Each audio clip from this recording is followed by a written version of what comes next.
무너진 예루살렘 성벽을 재건하기 위해 예루살렘에 도착한 느헤미야는 신중하게 일을 준비합니다. 이제 그 이후에 유대 백성들이 모인 곳에서 예루살렘에 무너진 성벽을 건축하자고 연설합니다.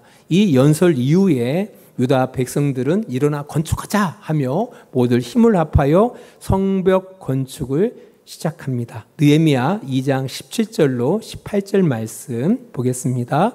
후에 그들에게 이르기를 우리가 당한 공경은 너희도 보고 있는 바라 예루살렘이 항폐하고 성문이 불탔으니 자 예루살렘 성을 건축하여 다시 수치를 당하지 말자 하고 또 그들에게 하나님의 선한 손이 나를 도우신 일과 왕이 내게 이른 말씀을 전하였더니 그들의 말이 일어나 건축하자 하고 모두 힘을 내어 이 선한 일을 하려 하매 100여 년 전에 유대인들은 예루살렘을 재건하기 위해서 기한하기 시작했습니다. 그들은 먼저 무너진 예루살렘 성전을 건축하죠. 그 성전 이름이 수룹발벨 성전입니다. 이어서 예루살렘의 무너진 성벽을 건축하고자 했습니다. 하지만 주변 민족들의 방해와 더불어 이제 아닥사스다 왕, 페르시아의 왕인 아닥사스다 왕이 성벽 공사에 대해서 금지 명령이 떨어져요. 결국 그 금지 명령으로 인해서 성벽 공사가 중지된 채 느헤미야 시대까지 흉물스럽게 방치되어 내려왔다라는 겁니다. 우리 에스라 4장 11절 12절입니다. 아닥사스다 왕에게 올린 그 글의 초보는 이러하니 강 건너편에 있는 신하들은 왕에게 아뢰나이다. 당신에게서 우리에게로 올라온 유다 사람들이 예루살렘에 이르러 이 폐역하고 악한 성읍을 건축하는데 이미 그 지초를 수축하고 성곽을 건축하오니. 그러니까 그 당시 유다 백성들 예루살렘 주변에 있는 민족들이 페르시아 왕에게 이런 민원을 제출한 거예요. 이 민원을 들은 아닥사스다 왕이 금지케 한 거예요. 어떻게 보면 유다 공동체 입장에서도 이 무너진 성벽과 불탄 성문을 재건하는 일은 앓던 이빨을 어떻게든지 간에 치료해야 하잖아요. 이게 반드시 해결을 해야 할 수건 사업이었어요. 하지만 이 페르시아 왕의 허락 없이는 독단적으로 그 예루살렘 성벽을 재건한다라는 건 불가능했다라는 겁니다. 이런 상황에서 유다 총독으로 부임한 느헤미야는 그들에게 연설하는 겁니다. 그 연설이 유다 공동체를 일깨웠고 이 일에 모두 힘을 합하여 성벽 건축에 동참하게 됐다라는 겁니다. 도대체 느헤미야의 연설 속에는 어떤 내용들이 있었기에 유다 백성들의 생각을 일깨웠을까? 그래서 그 일을 시작하게 했을까? 이 부분을 오늘 살펴보면서 도전받는 시간이 됐으면 좋겠습니다. 느헤미야의 연설의 내용 속에서는 크게 세 가지의 중요한 내용이 담겨져 있습니다. 첫 번째, 느헤미야 연설 안에는 유다 백성들에게 반드시 해야 할 일, 곧 성벽 재건의 필요성이 담겨져 있었다라는 겁니다. 이것은 그들의 현실이야, 현실. 그래서 그들의 현실을 직시하게 한 거예요. 누가? 느헤미야가. 그 느헤미야의 연설 속에서는 그 당시 유다 공동체가 반드시 이 일을 해야 한다라는 그런 현실에 대한 직시에 대한 내용이 담겨져 있었다라는 겁니다. 다시 한번 느헤미야 2장 17절입니다.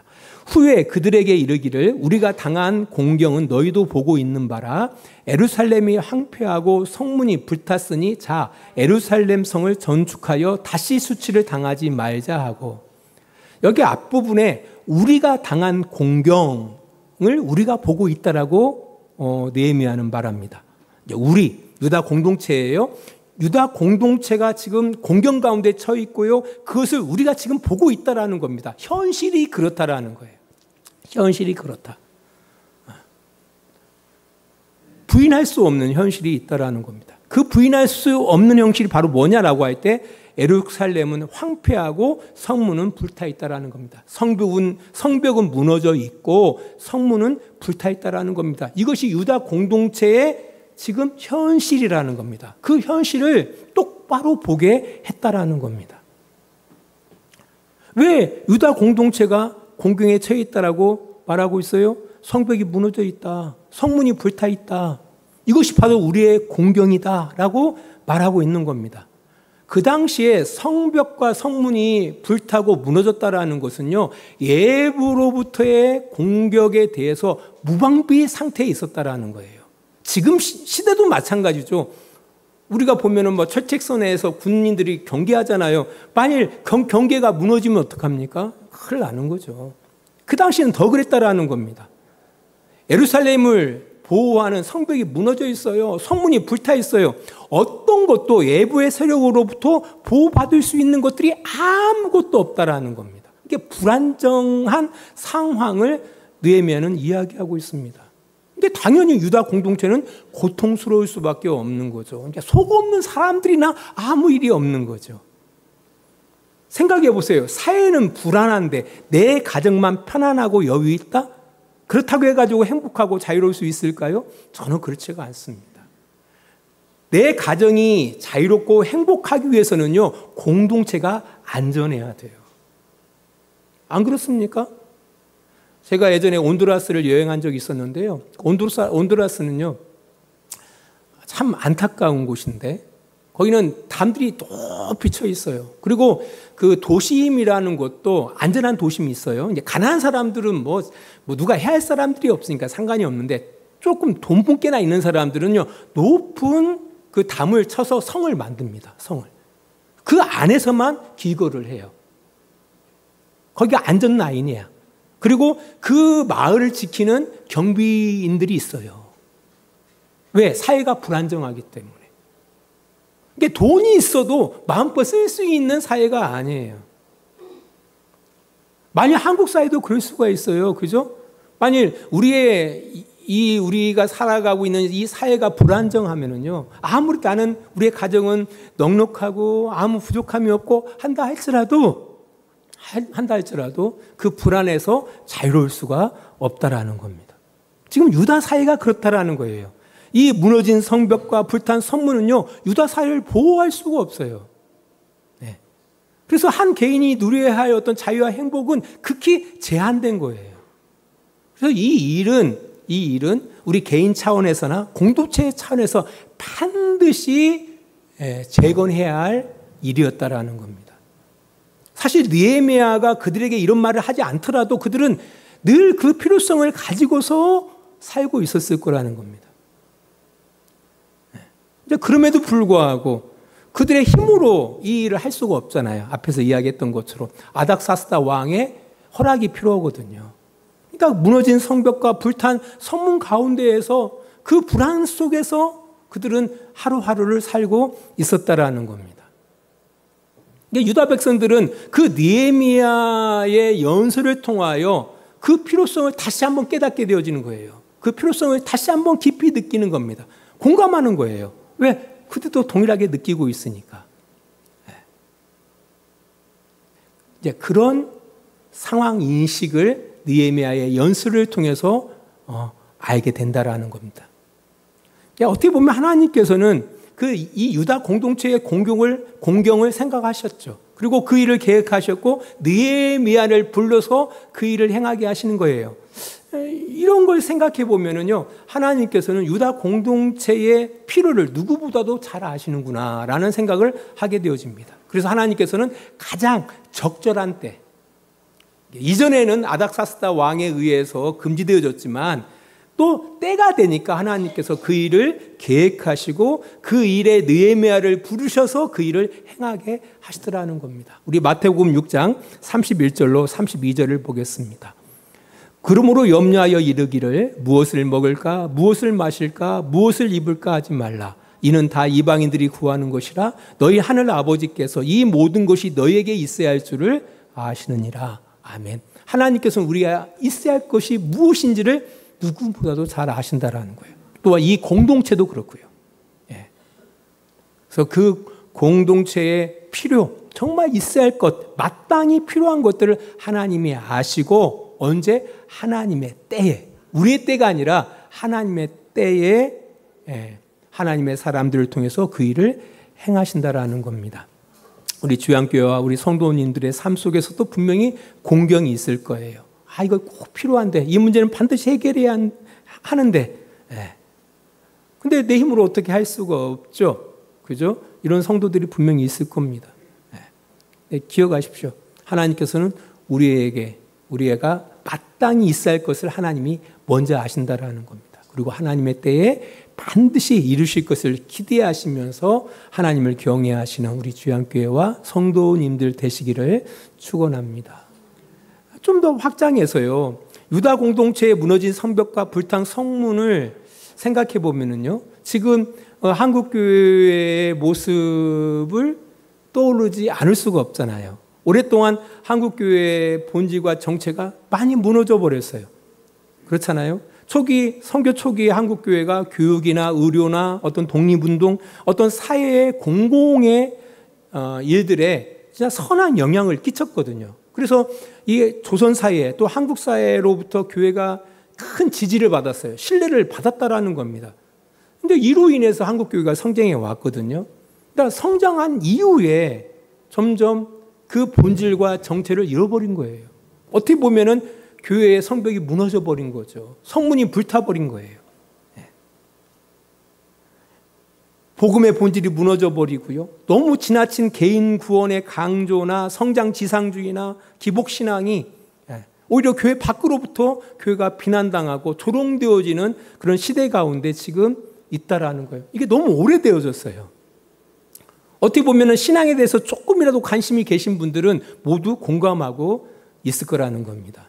이 무너진 한국교회와 또 성도들의 이 공경을 우리는 똑바로 바라봐야 돼요. 그래야만이 소망이 있습니다.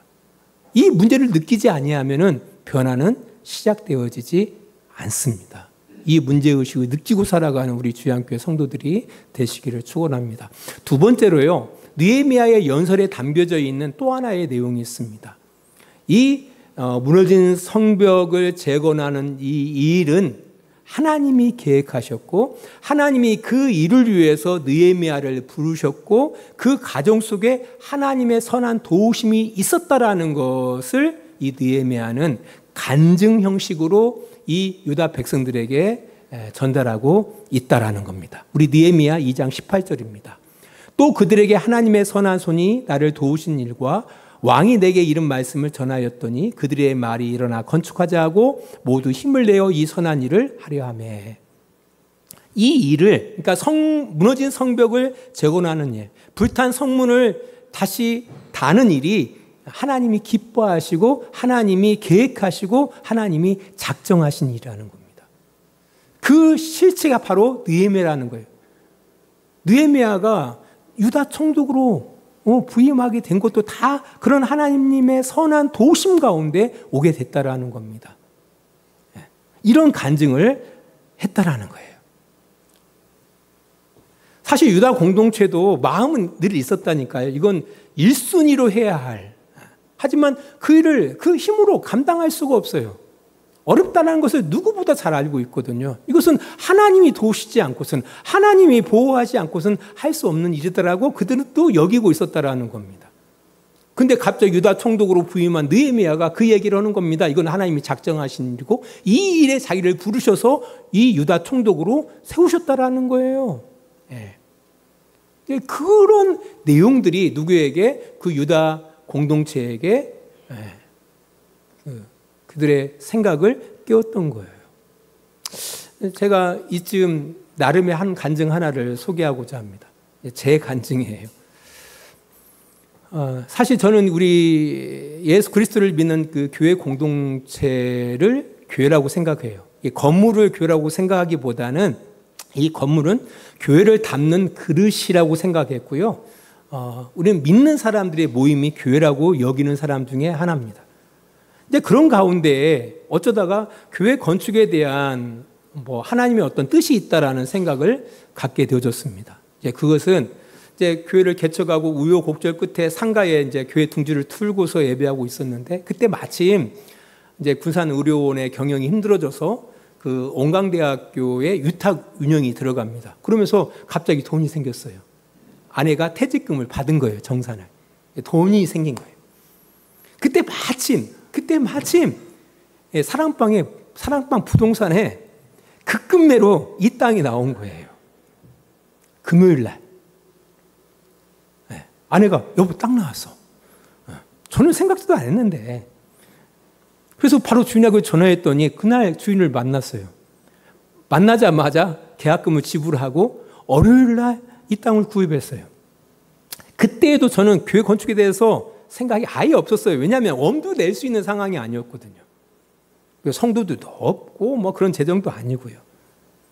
그러고 나서 한 1년이 지난 뒤에 외국에서 사업하시는 분이 한국에 들어와서 교제하는 가운데에서 교회 땅을 구입했다는데 한번 가보자라고 하는 거예요. 그래서 같이 왔죠. 예. 근데 구경하더만 대뜸 그렇게 이야기하는 거예요. 내가 한 5천만 원을 기부할 테니까 교회 건축을 했으면 좋겠다. 근데 사실 5천만 원 가지고 교회 건축할 수 있는 건 아니잖아요. 20년 전에도. 예. 그리고 저는 아직까지도 뭐 그런 마음이 없었거든요. 근데 생각해 보니까 어떤 계획이 있는 것 같아요. 그래서 그때 이제 하나님 앞에 기도하기 시작했습니다.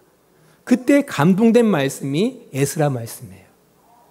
아마 우리 교회 한 20년 전에 신앙생활 하신 분들은 제가 그 코팅해가고 나눠준 걸 기억하실 겁니다. 그 에스라서를 제가 묵상하면서 만든 기도 제목들이었거든요. 그리고 성도들한테 기도만 해달라고 했어요.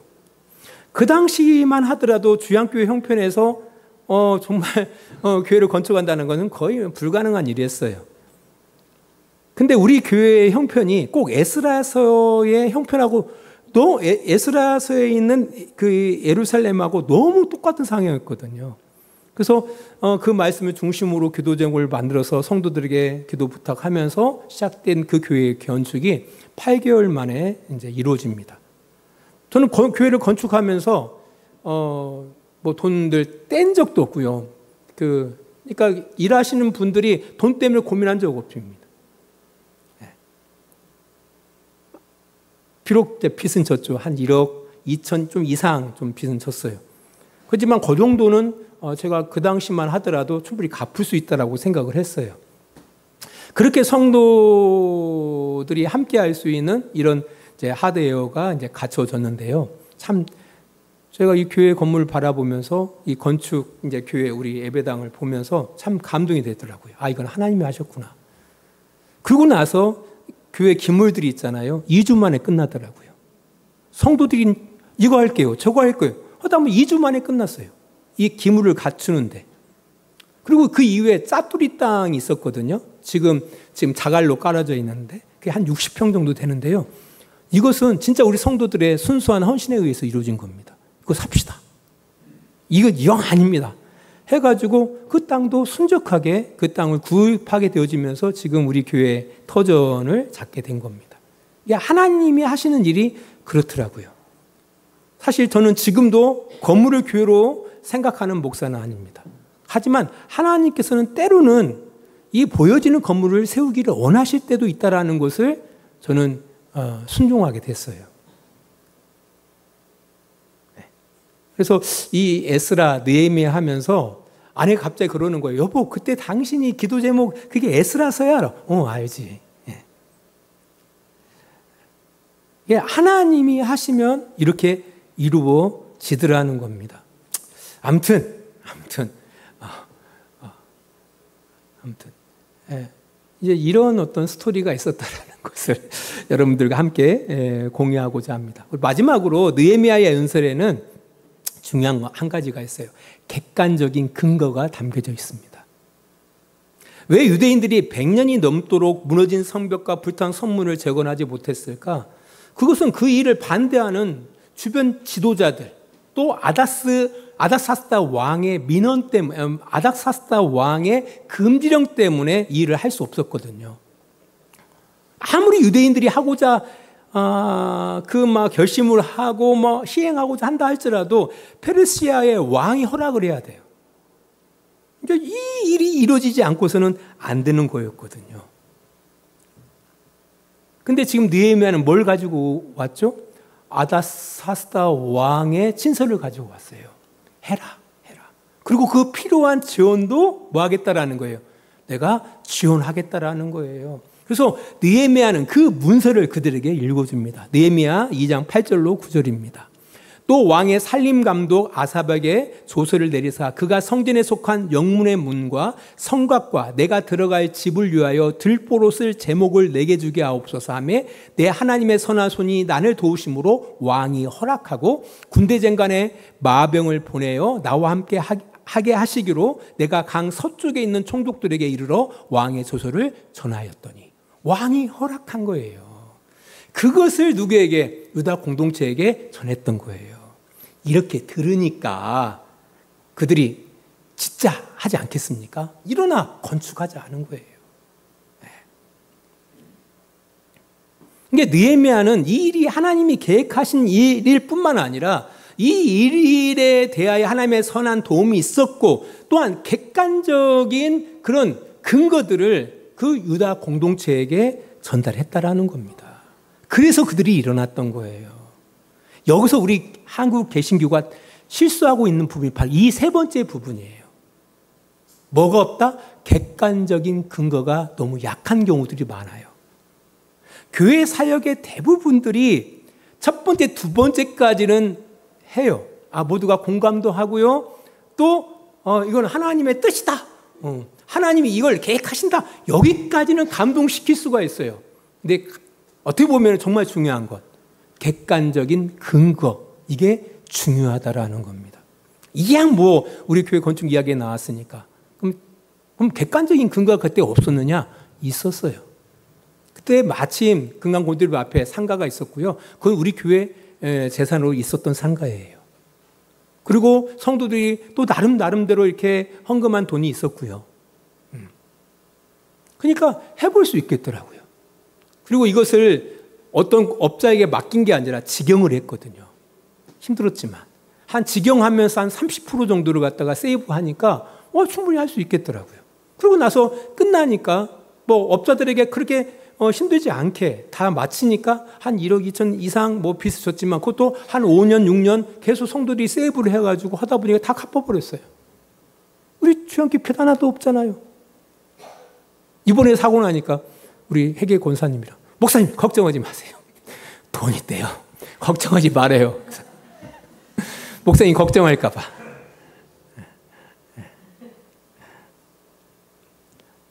우리가 가장 연약한 부분이요. 세 번째. 객관적인 근거.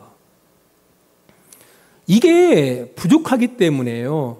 이 교회의 일로 인해서 너무나 많은 성도들이 이 일이 기쁨이 아니라 매임이 되어지는 경우들을 너무 많이 본다라는 거예요.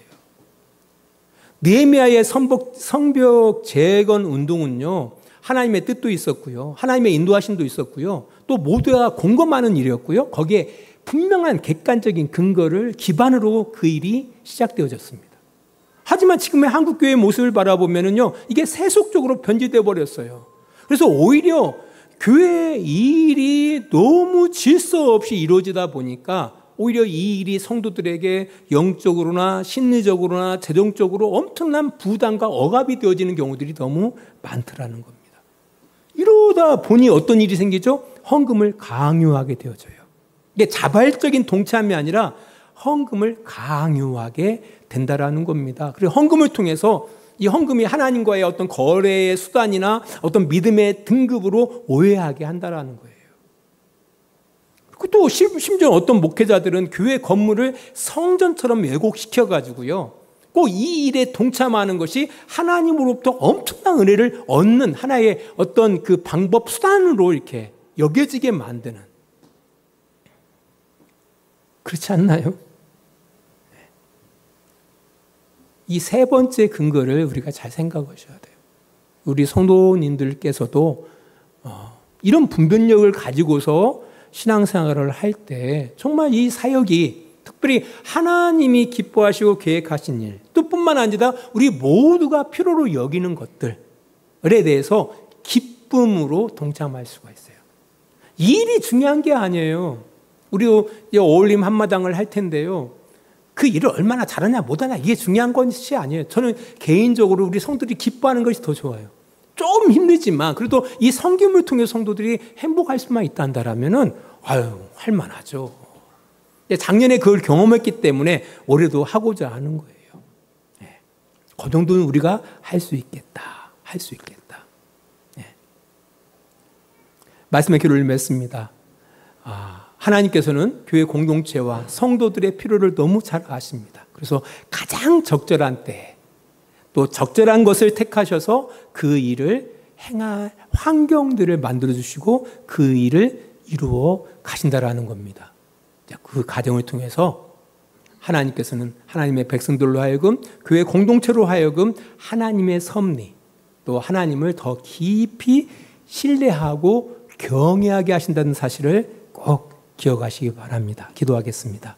하나님 아버지, 이 어지러운 세상 가운데 분별할 수 있는 지혜를 주시고 특별히 교회 공동체 가운데 우리에게 지혜를 허락하셔서 우리가 분별 없이 행하지 않게 하시고 분별하면서 신앙생활을 건강하게 꾸려나갈 수 있는 복된 성도들이 되어지기를 원하고 특별히 하나님이 행하시는 일에 함께함으로 그 일에 동참함으로 또 하나님을 더 깊이 경험하고 또 하나님을 경외하는 우리 하나님의 백성들이 될 수 있도록 주님 도와주시옵소서. 예수님 거룩하신 이름으로 기도합니다. 아멘.